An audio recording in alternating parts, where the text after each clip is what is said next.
Hey there, welcome to episode 34 of Julie the Knitter podcast. This is a podcast mainly about knitting and whatever craftiness I happen to be getting myself into. I am coming to you from Queens, New York, where I live with my family and my crazy dog. And here we are. It's been a little while. I feel like I've been opening most of these episodes lately with it's been a while. But you know, that's life. I get on here when I can. So between February break and Vogue Knitting Live in January, it's been since January since I recorded. I know it's just about the middle of March. And now we've got this coronavirus pandemic going on and we're social distancing. So I've got a little time on my hands today since we're not out and about as we normally would be on a weekend, and all of our weekend plans have gotten postponed. So here I am. So just because I haven't recorded doesn't mean that there hasn't been any knitting going on. And the last time I spoke to you guys, I know I was working on my Galloway hat. And I did finish it. This is the Galloway Hat by Brooklyn Tweed. I don't remember the names of the colors because I don't have them written down or in front of me, and it's been a while since I've looked at it. And the hat itself came out gorgeous. This is knit up in the Brooklyn Tweed yarn, the Prairie base, and this was a kit I had purchased a few years ago.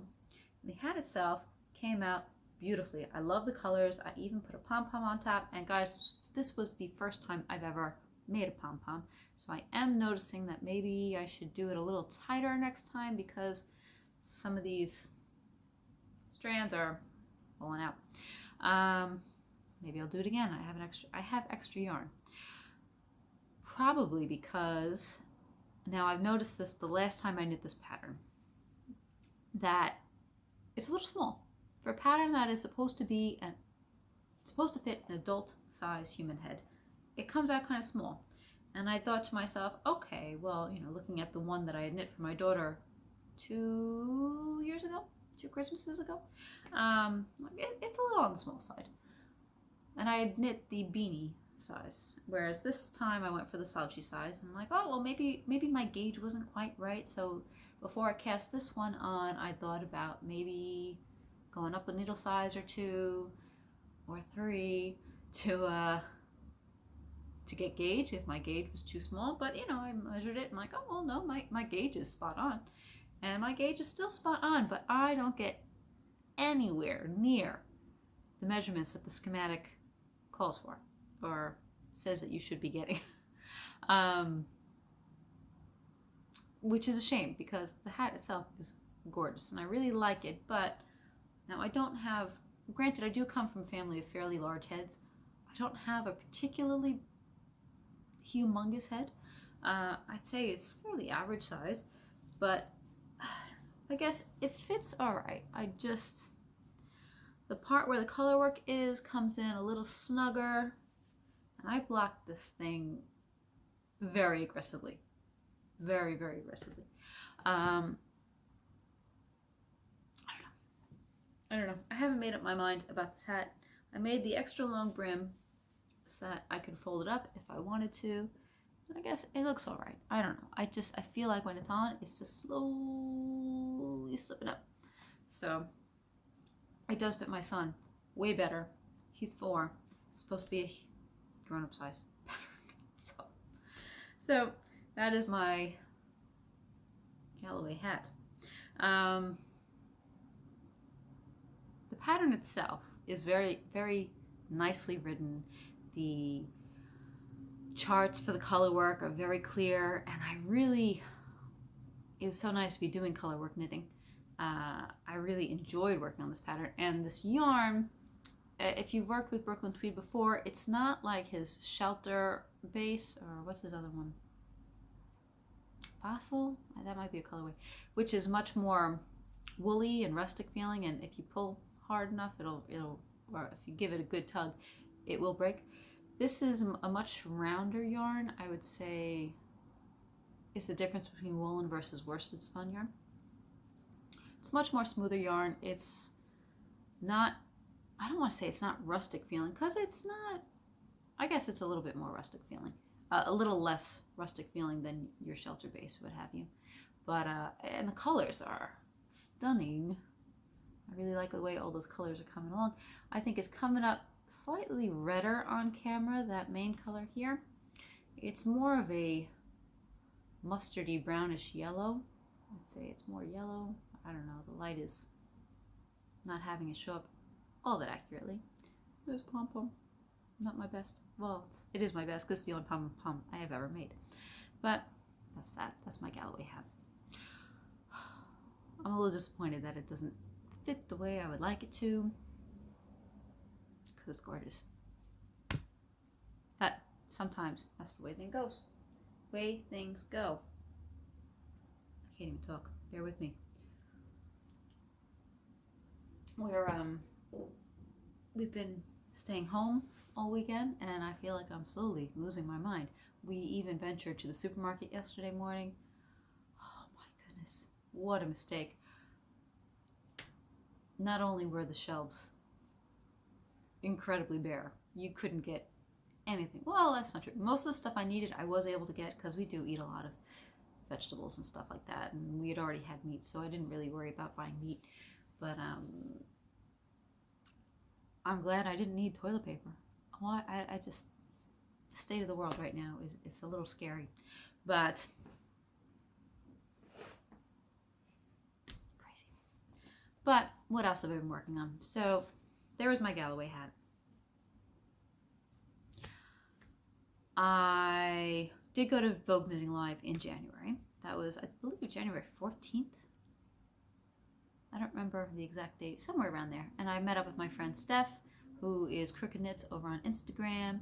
She is, I love Steph, and I love any chance that we get to hang out together. She is actually the cousin of my late husband, and we had a lot of fun. We got some snow that day, some of the little bit of snow that we did get this winter, and we had so much fun. While we were there, I had picked up some yarn at the Argyle booth. And Argyle is a local yarn store in Brooklyn. And they had an exclusive colorway by the Neighborhood Fiber Company called Windsor Park. Hold on, let me see. Windsor Terrace. See, Neighborhood Fiber Co.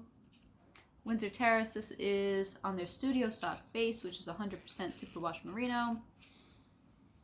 And I got 3 skeins of it, because I wasn't sure exactly what pattern I wanted to knit with it, but I did want to do a sweater of some sort, and with 3 skeins of a fingering weight yarn, I could usually bang out a sweater for myself. But this is the color. It's got these like a light sky blue, and it's got some purples in there, some pops of red. It's really nice.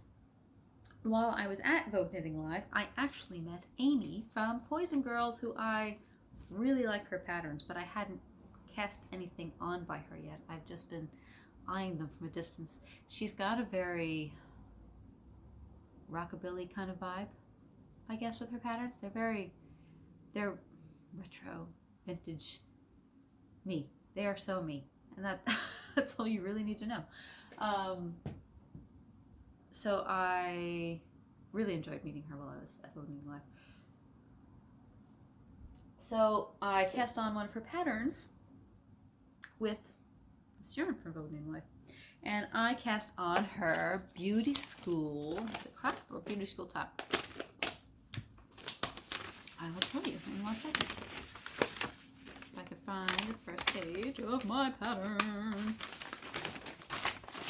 Or maybe it's just called Beauty School. So it's the Beauty School top by Amy Appel from her Pink Ladies collection.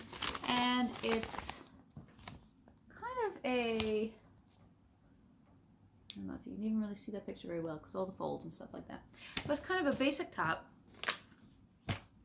There's 2 options to do a crop version or a natural waist version. I went for the natural waist version because I don't really wear too many crop tops. That's just not my thing. The pattern also does give options for short sleeve, 3/4 sleeve, or full long sleeve. I went for the 3/4 sleeve like I do because if I go with long sleeves, as much as I love long sleeve sweaters, I do end up pushing up my sleeves 95% of the time. It also gives the option to do a crew neck or a mock turtleneck neckline. I haven't decided which I'm going to do. I'll figure it out when I get there.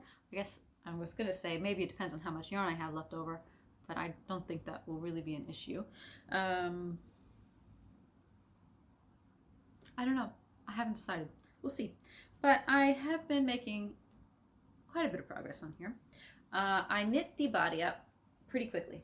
So I have been, for the body itself, I alternated 2 skeins. The purpose of that is to minimize pooling, and also when you're working with indie dyed yarns, there are differences between the skeins. They're not exactly identical. So this way you kind of minimize the differences.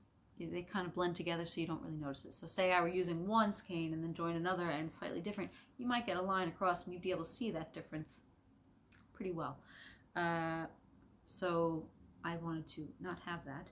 So every other row, alternated my skein of yarn.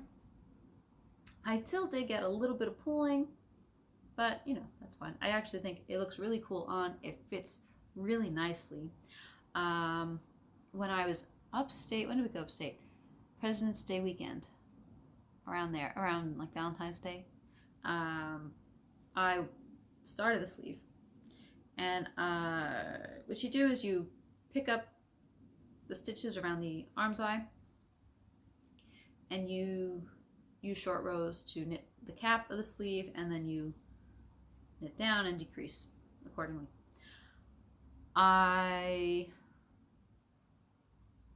Well, while I was upstate, anytime I'm upstate, I am exhausted. All that fresh mountain air really just knocks me the heck out every single time.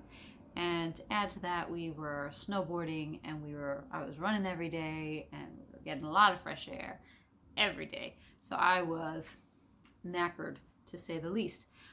So I picked up my stitches, and I realized that I didn't do them quite the way the pattern calls for, because I didn't read all these steps. So I'm like, all right, fine, I have the right number. I don't think it'll be too big of a deal, whatever. So I kept going, and I started doing my short rows. Okay, great, this is speeding along, it's looking beautifully. I finished all the short row shaping, and I was ready to go all the way around. I knit the sleeve in upside down. So my cap, instead of being up here at the shoulder, was down here in the armpit. So I'm like, shit, I gotta take it all out. So I did. So I did. To do the exact same thing again. So at that point, I actually put this project in hibernation for a few weeks, because I just couldn't get my head around it. Was it that the pattern was written poorly? Was it that my brain wasn't working? Was it just me? I don't know. Turns out, obviously, it was just me, because the pattern is written so beautifully. I just want to knit all of her patterns now. So what was it, last week? I don't know. I feel like I've been on Sleeve Island for quite some time. At some point in the last week or two, I picked it up again, and I said, okay, let me look at the pattern, let me figure this out. And I realized it was just me being a dum-dum and not paying attention to what I was doing, I guess. And I knit the sleeve incorrectly. So then I finished all my decreases, and what I did, since I noticed that the 2 skeins that I had been alternating for the body were starting to get a little on the low end. This is all I have left of those 2 skeins. I have another sleeve to go. I was worried that I would use them all up for this sleeve, and then I would be knitting the other sleeve entirely with this 3rd skein. And I was worried that it would look too different. So I started alternating that skein as well. So it was like every other row I was changing the skein that I was using. And I think it slowed me down a little bit because the yarn kept getting tangled. I'm sure that there is a much easier way to do it without essentially braiding your yarn. but I don't know it yet. So it took me some time. So I finished that first sleeve last night. So now all I have to do is pick up the stitches for this second sleeve. Hopefully I don't knit it in upside down again. I have my markers in for the top of the sleeve, for the bottom of the sleeve, because the way you pick it up, pick up the stitches, is around those stitch markers. I don't want to give too much of the secret sauce away because it is a paid for pattern. And guys, you should totally pay for it because it's brilliant. It's brilliant. I actually find that I want to knit 10 more of these. I would say it's kind of similar to the Baudelaire crop top that I made for my daughter around Christmas. In the shape of it, I would say that it's knit up very differently. And I like the way this is knit up better. I do like the bust shaping from the Baudelaire top better. So maybe I'll do a mashup next time. A Franken pattern of the two. Thinking. Maybe. I don't know. Do parts, take parts from this and parts from that. That might be my next plan. But anyway, so I just had to do the sleeve there and do the collar here. And that's that. That's that. I actually really like the way it's coming along. The colors are nice. I do have, you know, it's a little stripy, a little bit of pooling. I say the sleeves less so. But it looks really nice. I did the 3/4 sleeves, so they come to about here on me. I'm sure when it blocks, it'll probably fit slightly differently, but it is a very fitted top. It comes to, I would say, the top of my hips, like where my hip bones would be. I think it'll be really perfect with skirts and a little high-waisted pants. That's it.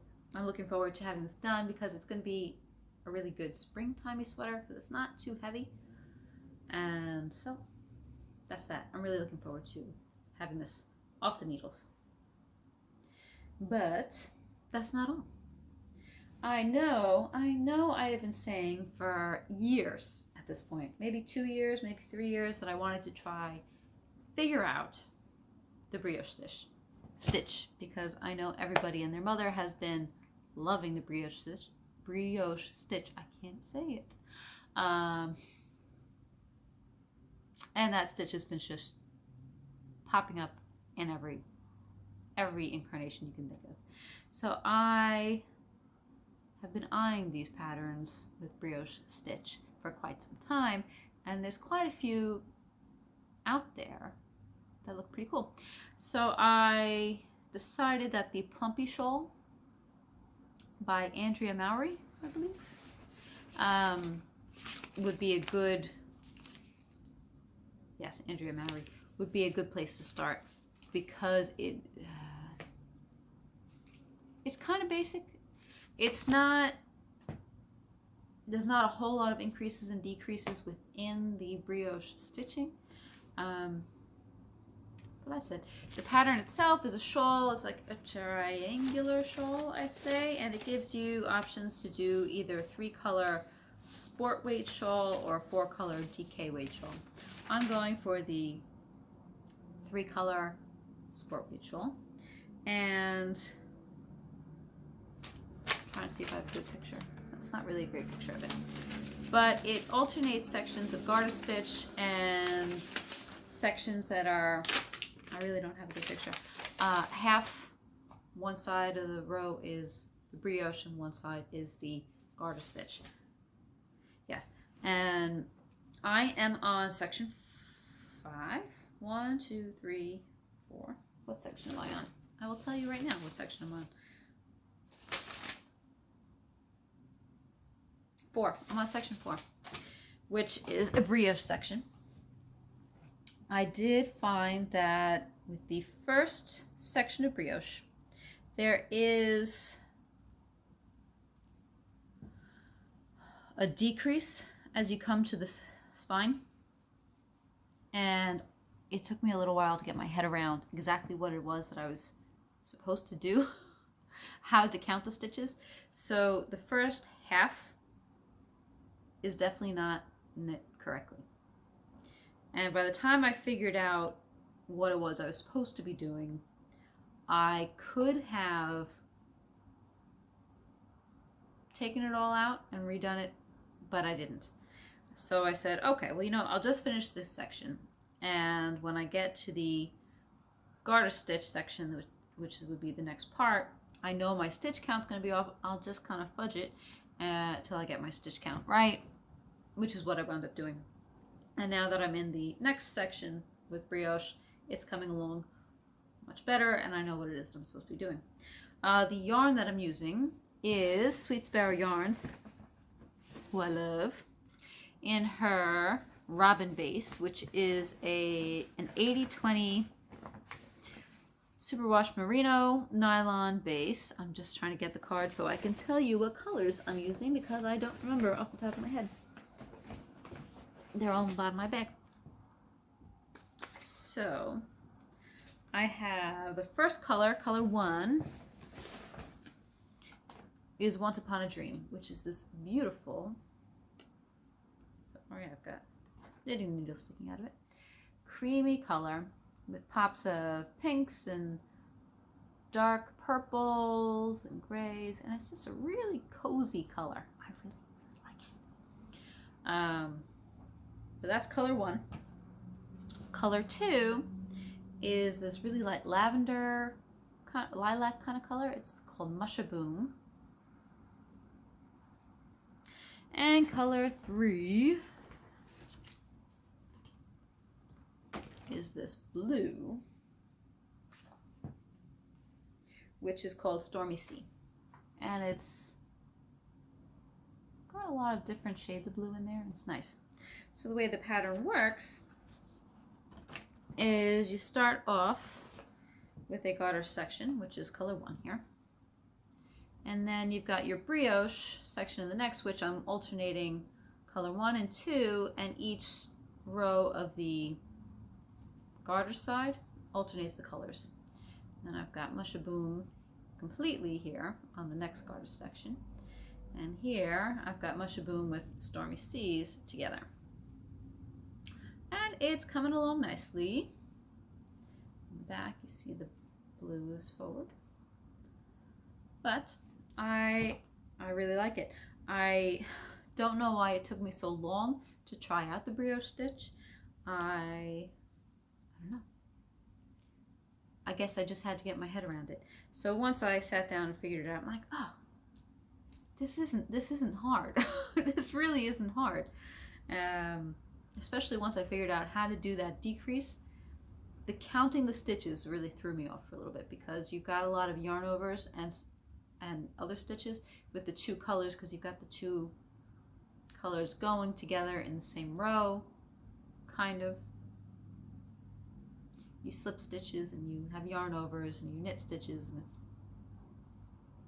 it sounds much more confusing than it really is. And I'd seen people talk about it and do different tutorials. I'm like, wow, that looks so complicated. But until you sit down and do it, I don't know. I'm one of those people that I have to do it to figure it out, if that makes sense. I can't just read about something and right off the bat know, oh, okay, this is what I have to do. I usually have to like watch a tutorial and like, oh, duh, that makes sense. So that's that. So I figured it out, how I learned to love the brioche stitch. It's coming along. That's really all I have to say. That's what I've been working on. So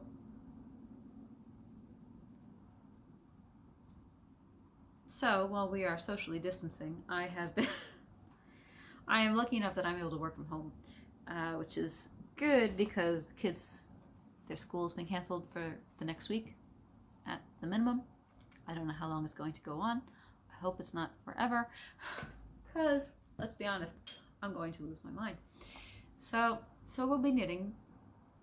I'll be working from home. They'll be doing a lot of schoolwork through Google Classroom. Well, my daughter will be, at least. She's in 6th grade. My son's in pre-K. I don't know if it's different in other places in the country, but in New York, pre-K isn't mandatory. So I'm not sure how they're going to do it. I think the teacher's going to post work and stuff like that to the school site, and we will figure this out. This is all new to all of us.